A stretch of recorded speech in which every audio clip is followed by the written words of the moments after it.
আজ ভূতবাগানের কথামালার পক্ষ থেকে শোনাতে চলেছি রবিদাস সাহা রায় রচিত গল্প চেনা শোনা ভূত। Habul Nandi experiment master.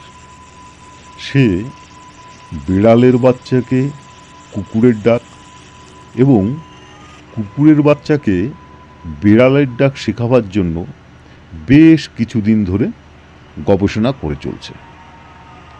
তার যুক্তিও খুব জোরালো। মানব শিশুরা ছোটবেলা থেকে যে পরিবেশে থাকে সেই ভাষাই তারা শিখে নেয়। তারা তো আর মাতৃভাষা শিখে জন্মায় না। যে ভাষাভাষী মানুষের সঙ্গে তারা থাকে সেই ভাষাই হয় তাদের কথ্য ভাষা।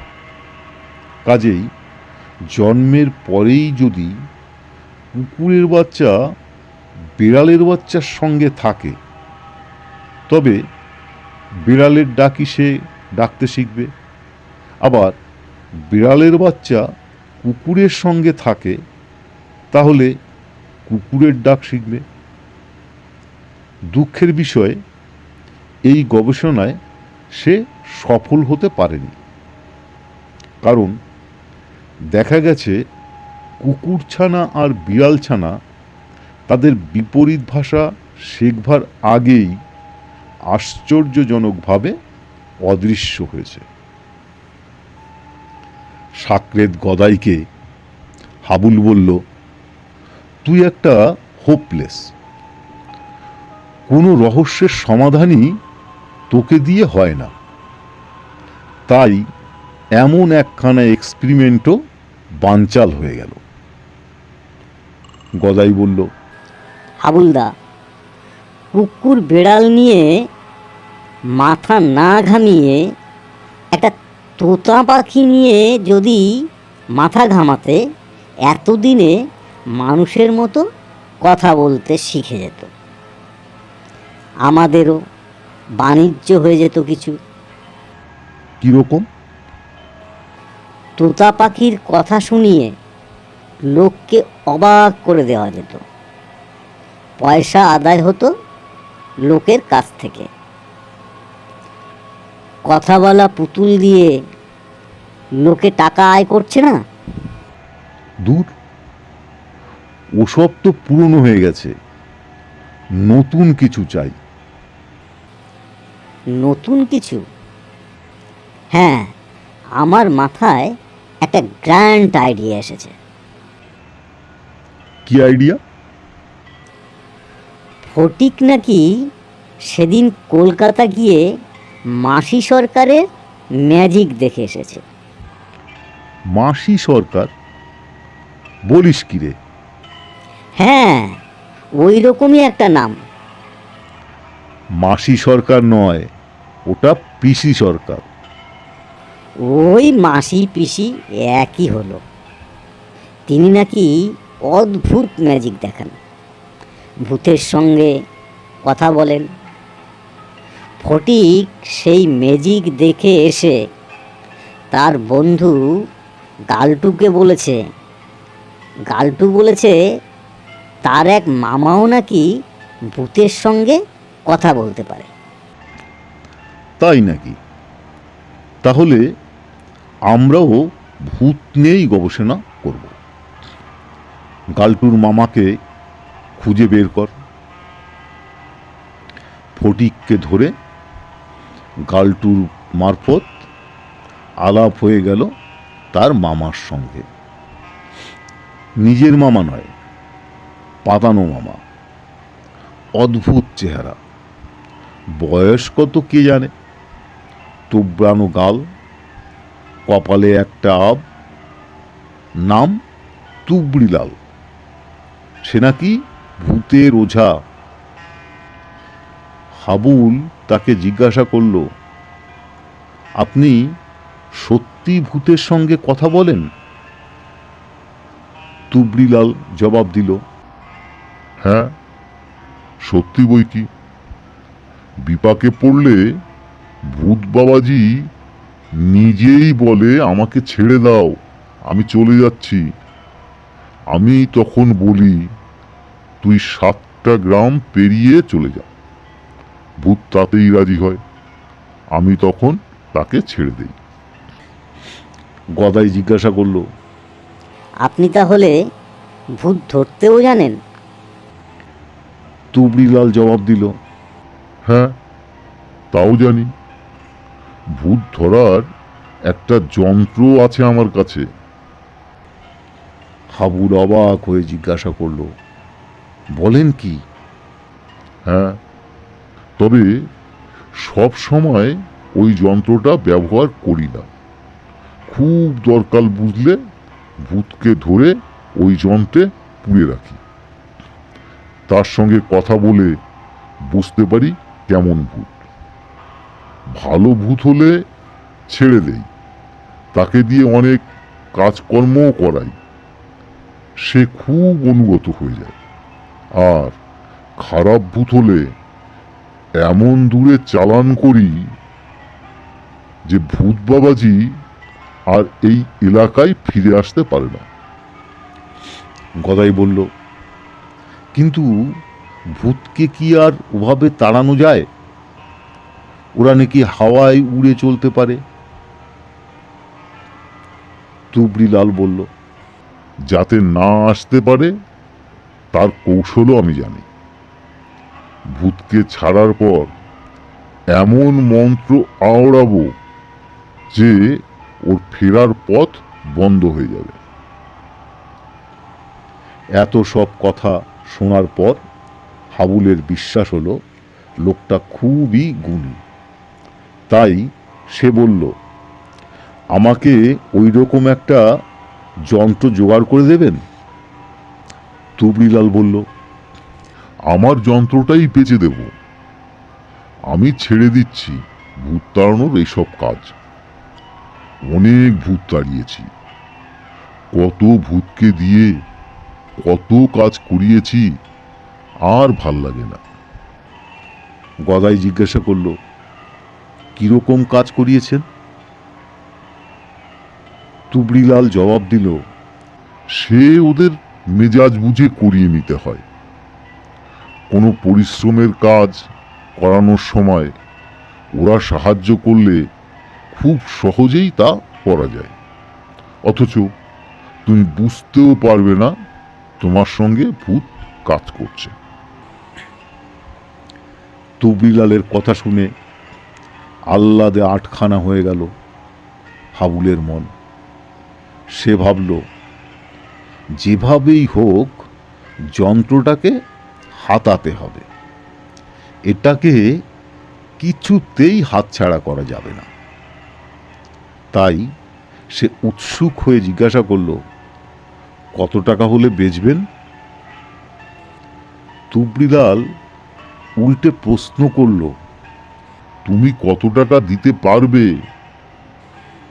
হাবুল ভেবে দেখল তার কাছে 20-25 টাকার বেশি নেই। এত কম টাকায় কি দিতে রাজি হবে?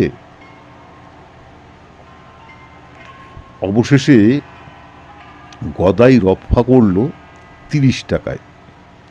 হাবুলের 25 আর গদাই বাড়ির লক্ষ্মীর ভাড় ভেঙে 5 টাকার মতন দিতে পারবে।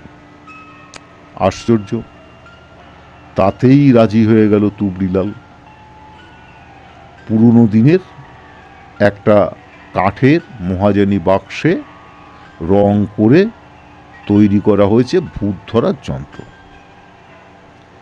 সেটাই তুবড়িলাল এনে হাজির করল। 30 টাকা কড়ায় গন্ডায় বুঝে নিয়ে শিখিয়ে দিল ভূত ধরার মন্ত্র। তুবড়িলাল নিয়ম কানুনও শিখিয়ে দিল হাবুলকে। কোনো জায়গায় ভূত আছে কি না তা জানতে পারলে বাক্সের মুখ খুলে দূরে দাঁড়িয়ে থাকতে হবে। কতগুলো ছেঁড়া কাগজের টুকরো রেখে দিতে হবে বাক্সের ভিতরে। তারপর মন্ত্র পড়তে হবে। কোন লোকটা মরে ভূত হয়েছে তা জানতে পারলে তো কথাই নেই। সেই লোকটার মূর্তি মনে মনে কল্পনা করতে হবে, তারপর মন্ত্র পড়তে হবে চোখ বুজে।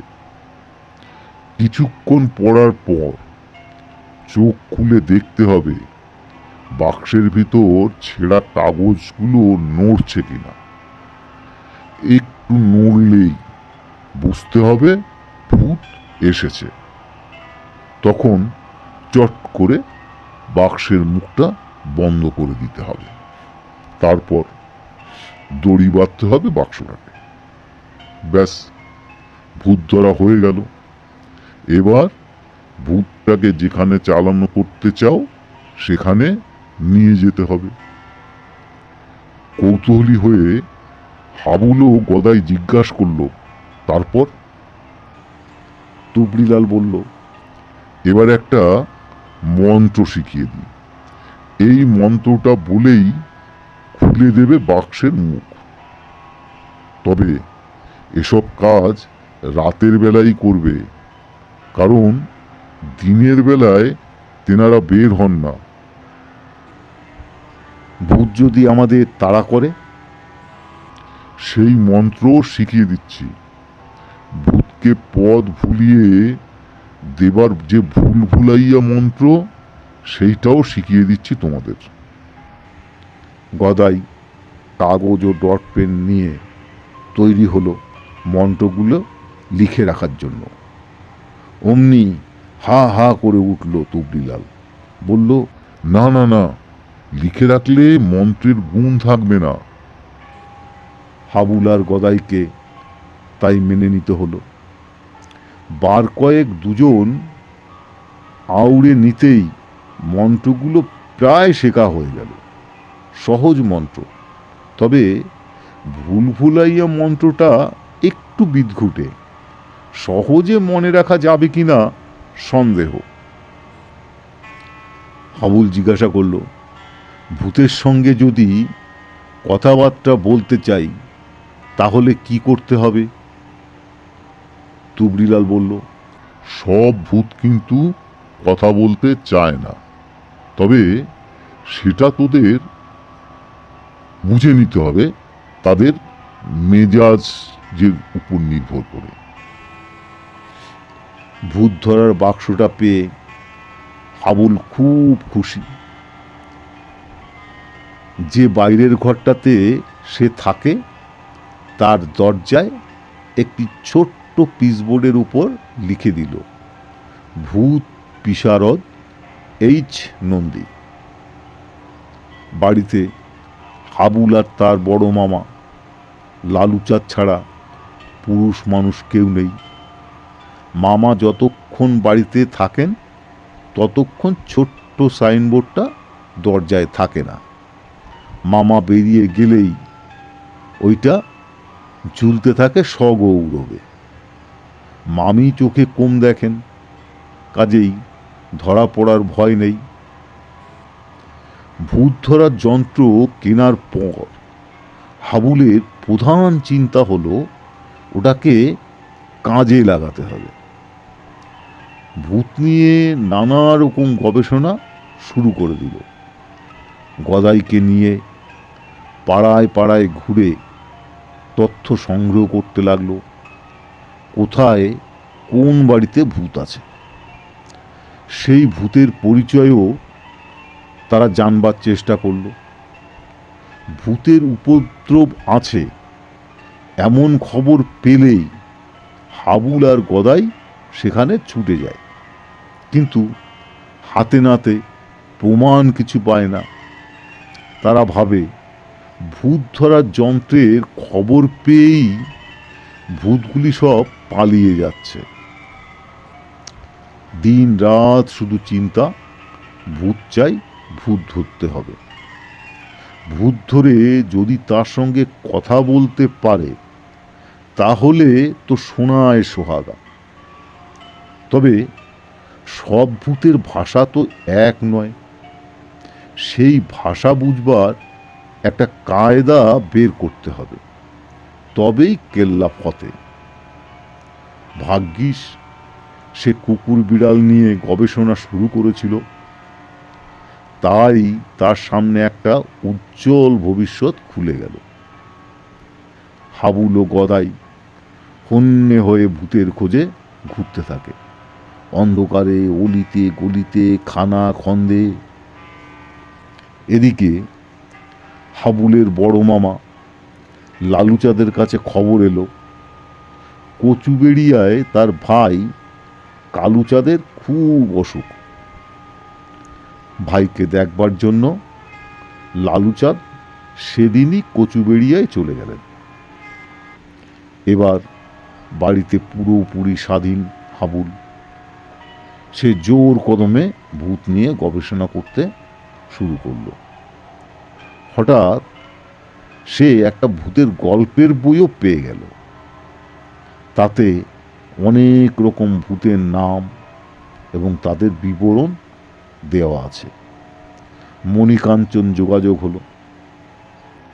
কদিন ধরে গদাই আসছে না, তার জ্বর। তাই একাই গবেষণা করতে থাকলো হাবুল।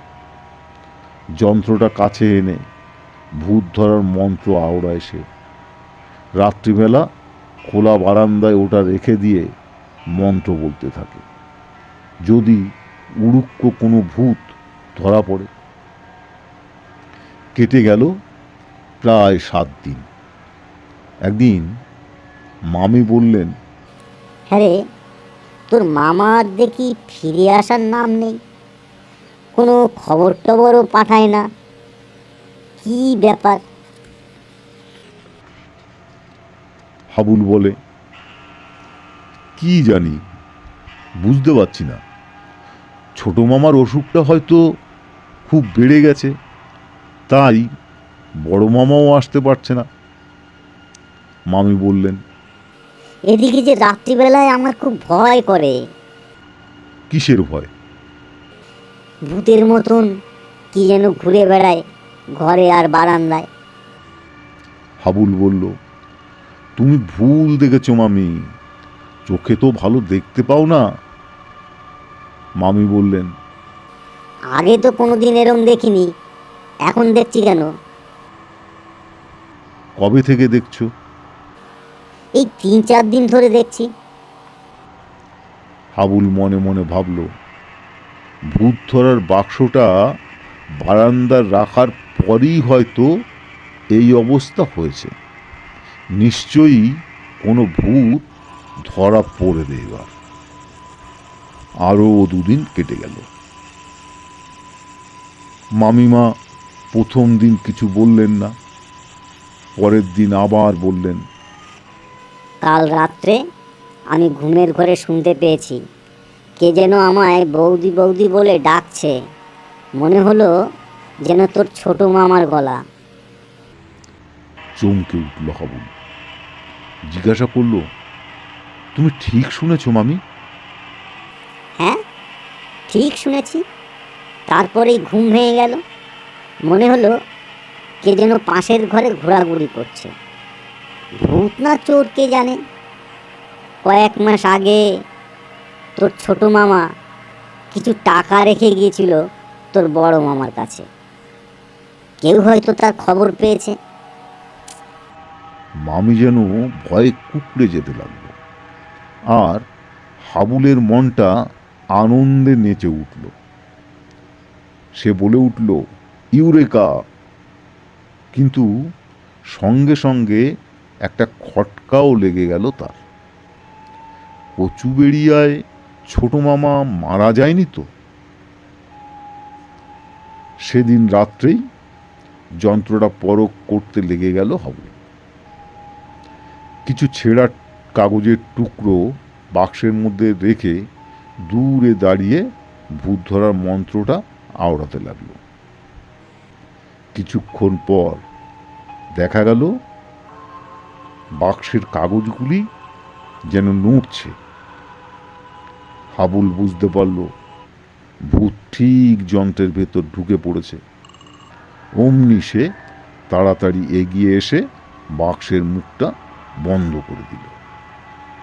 ব্যাস, বন্দি হয়েছে ভূত বাবাজি, আর মামুদোবাজি করতে পারবে না। এবার দড়ি দিয়ে বাক্সটাকে ভালোভাবে বেঁধে ঘরের ভেতরে চৌকির তলায় লুকিয়ে রাখল। ভূতটা কোনো কথা বলে কিনা তা শোনার জন্য বাক্সটার খুব কাছে গিয়ে কান পেতে রইল, কিন্তু কোনো কথা শুনতে পেল না। মনে মনে ঠিক করল পরদিন সন্ধ্যাবেলায় ভূতটাকে অনেক দূরে নিয়ে গিয়ে ছেড়ে দিয়ে আসবে। মামিমাকে বড্ড জ্বালিয়েছে ভূতটা, আর জ্বালাতে পারবে না। সকাল হবার পর সারাটা দিন খুব উত্তেজনার মধ্যে কাটাতে লাগলো হাবুল। গদাই একবারও এলো না, নিশ্চয়ই ওর জ্বরটা খুব বেড়েছে। হাবুল ভাবল, যাক, এক পক্ষে ভালোই হলো, ভূত ধরা ও দূরে ছেড়ে দিয়ে আসার বাহাদুরিটা সে একাই পাবে। জীবনে একটা বিরাট সুযোগ এসেছে তার। একটু বেলা হতেই একটা কথা মনে পড়ে হাবুল সঙ্গে সঙ্গে তার মামিকে জিজ্ঞাসা করল, মামি, কাল রাত্রে ভূতটা তোমায় জ্বালায়নি তো? মামি বললেন, না। হাত তালে দিয়ে লাফিয়ে উঠল হাবুল, কেল্লা ফতে। মামি হাবুলের এই অদ্ভুত আচরণের কোনো কারণ বুঝে উঠতে পারল না। বললেন, আমার কিন্তু ভালো লাগছে না বাবু। তোর মামা ফিরে না আসা পর্যন্ত কোনো স্বস্তি নেই। সেদিনও বড় মামা ফিরল না। সন্ধে হতে না হতেই বাক্সবন্দি ভূতটা নিয়ে হাবুল রওনা হলো। মামিকে বলে গেল, মামি, আমি একটা বিশেষ কাজে এক জায়গায় যাচ্ছি, ফিরতে হয়তো একটু রাত হবে। মামি আঁতকে উঠে বললেন, সে কি, একা আমার ভয় করবে যে? ভয়ের কিচ্ছু নেই মামি, ভূত তাড়ানো মন্ত্র আমি শিখে নিয়েছি। সেই মন্ত্র তুমিও আওড়াবে, তাহলে ভূত তোমার ধারের কাছেও আসবে না। মন্ত্রটা আমায় শিখিয়ে দিয়ে যা। হাবুল বলল, ভূতের কোনো আভাস পেলেই বলবে, ভূত আমার পুত, পেতনি আমার ঝি, রাম লক্ষণ বুকে আছে, ভয়টা আমার কি। মামি একটু শান্ত হলেন। হাবুলও বাক্সটা একটা ঝোলায় পুড়ে বেরিয়ে গেল। পথের পর পথ হাঁটতে লাগলো হাবুল, তবুও মনের মতো একটা জায়গা পেল না। ভাবল, আরও একটু দূরে নিয়ে গেলে ভালো হয়। তুবড়িলাল বলেছিল, ভূতের একটা মোটামুটি চেহারা মনে মনে কল্পনা করে নিলে কাজের খুব সুবিধা হবে। কিন্তু কোন ভূতের চেহারা সে মনে মনে কল্পনা করবে? যে ভূতটাকে সে ধরেছে সে কোন মরে যাওয়া মানুষ, নাকি ভূত, নাকি কে জানে? আন্দাজে কি কল্পনা করবে সে? হাবুল পথ চলছে আর চিন্তা করছে, জানাশোনা ভূত আর কে আছে? মামিমা বলেছিলেন ছোট মামার মতন একটা লোককে নাকি তিনি স্বপ্নে দেখেছেন। সেই অসুস্থ ছোট মামা আবার পটল তোলেনি তো?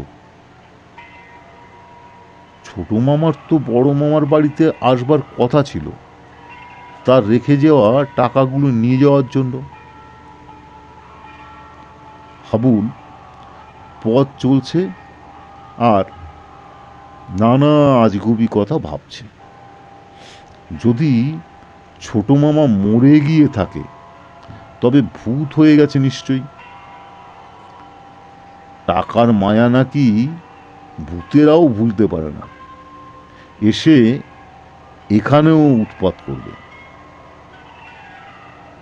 ভূতের কথা ভাবতে ভাবতে ছোট মামার শুধু হাবুলের চোখের সামনে ভেসে উঠতে লাগলো।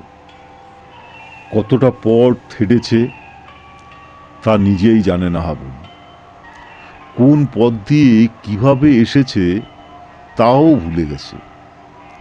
অচেনা জায়গা, তাকে ভূতেই যেন টেনে নিয়ে যাচ্ছে দূর থেকে দূরে। সন্ধ্যা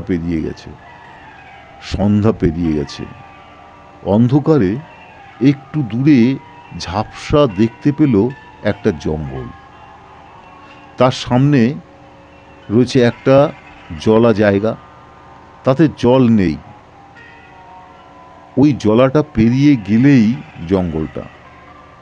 ওখানে ভূতটাকে ছেড়ে দিলে ভূত বাবাজি আর ফিরে যেতে পারবে না। ভুল ভুলাইয়া মন্ত্র তো পড়তে হবে। এদিকে অন্ধকার আরো গাঢ় হয়ে আসছে। আর দেরি করা চলবে না, তাহলে নিজের বাড়ি ফিরতে পারবে না হাবু। জলাটা খুব চওড়াও নয়, জলও তাতে নেই বলে মনে হচ্ছে। কিছুটা এগিয়ে যেতেই কাদায় হাবুলের পা আটকে গেল। পা টেনে তুলতে গিয়ে বাক্স শুদ্ধ ঝোলাটা পড়ে গেল কাদার মধ্যে। কোনো রকমে সেটাকে তুলে নিয়ে হাবুল আবার চলতে লাগলো জঙ্গলের দিকে। কয়েক পা যেতেই আবার সে পড়ে গেল, একেবারে হুমড়ি খেয়ে। মনে হলো কোনো ভূতি বুঝি তাকে ধাক্কা দিয়ে ফেলে দিল। পড়ল আবার সেই কাদার মধ্যেই। এবার যখন সে উঠে দাঁড়ালো তখন সে এক কাদা মাখা কদাকার ভূত। এবার ভয়ানক ভয় হতে লাগলো হাবুলের। ভূতের ভয় তার ঘাড়ে চাপল। সে বিড়বিড় করে বলতে লাগলো, ভূত আমার পুত, পেতনি আমার জি, রাম লক্ষ্মণ বুকে আছে, ভয়টা আমার কি। কোনো রকমে জলাটা পেরিয়ে উপরে উঠল হাবুল। জঙ্গলটা এখন একেবারে কাছে। ভাবল, অন্ধকারে জঙ্গলের ভেতর গিয়ে কাজ নেই, এখানেই একটা গাছের তলায় ছেড়ে দেই ভূতটাকে। ছাড়ার সময় মন্ত্র তো পড়তে হবে। চারিদিকে কেমন যেন একটা ভয় ভয় ভাব। তবু মনের সাহস এনে একটু জোর গলায় মন্ত্রটা আওড়াতে লাগলো। হিং টিং রিং রিং ভূত ভূতুর ছানা, ছেলে ভূত মেয়ে ভূত দূর হয়ে জানা, মেছো ভূত গেছে ভূত মামদ ভূত হামদ ভূত, বম্বুদক্তি শাকচুন্নি সব হয়ে যা কানা, হিং টিং ছট পালা চটপট। বলেই হাবুল বাক্সের মুখটা খুলে দিল।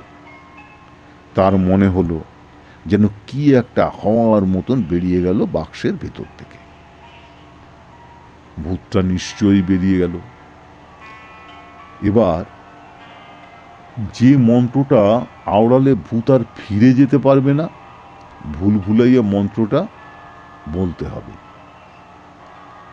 ভূত ভূত ভূতং ভূতং, যাবি আর কুতং কুতং। তারপর আর কিছুই মনে নেই হাবুলের। জলে কাদায় হুমড়ি খেয়ে পড়ে সব কিছু তার গুলিয়ে গেছে। মাথা ঘুরিয়ে যেতে লাগলো হাবুলের। কান দুটো দিয়ে যেন গরম বাতাস বের হতে লাগলো। হায় হায়, গদাই থাকলে সেই মন্ত্রটা জেনে নিতে পারত এই সময়। তার কোনো উপায় নেই। এখন এই ভূতটাই যে তার ঘাড়ে এসে চাপবে। ভয়ে কাঁপতে লাগলো। তার মনে হতে লাগলো ভূত এবার তার সামনেই এসে দাঁড়াবে। কেমন সেই ভূতের চেহারা হবে কে জানে। ছোট মামা মরে গিয়ে যদি ভূত হয়ে আসে, ভাবতে ভাবতেই তার কাছে এসে দাঁড়ালো একটা ছায়ামূর্তি। আবছা অন্ধকারেও হাবুল বুঝতে পারল যে চেহারাটা ঠিক ছোট মামারই মতো। ভয়ে ভয়ে সে মূর্তিটার দিকে তাকিয়ে রইল। ছোট মামা কথা বলল। কিরে হাবুল, তুই এখানে কেন? হাবুল সত্যি কথা গোপন করে জবাব দিল, মামা, ছোট মামা, আমি এখানে বেড়াতে এসেছিলাম। এখানে এত দূরে কেউ বেড়াতে আসে নাকি সন্ধ্যার পর? এই এই এই বিশেষ একটা কাজ। বুঝতে পেরেছি, কিন্তু এখন ফিরবি কিভাবে? হাত পা ঠক ঠক করে কাঁপছে হাবুলের। কোনো মতে একটু সাহস জুগিয়ে নিয়ে বলল, ছোট মামা, তুমি এখানে এলে কেন? কালুচাঁদ বলল, আমি তো তোদের বাড়িতেই যাচ্ছিলাম, তোকে এখানে দেখে দাঁড়িয়ে পড়লাম। তুই পথ হারিয়ে ফেলেছিস বুঝি? হ্যাঁ হ্যাঁ মামা, প্রায় কেঁদে ফেলার মতন অবস্থা হলো হাবুলের। আয় আমার সঙ্গে চল। হাবুল বাক্সটা হাতে নিয়ে বলল, চলো মামা। আগে আগে চলল কালুচাঁদ, পেছনে পেছনে হাবুল।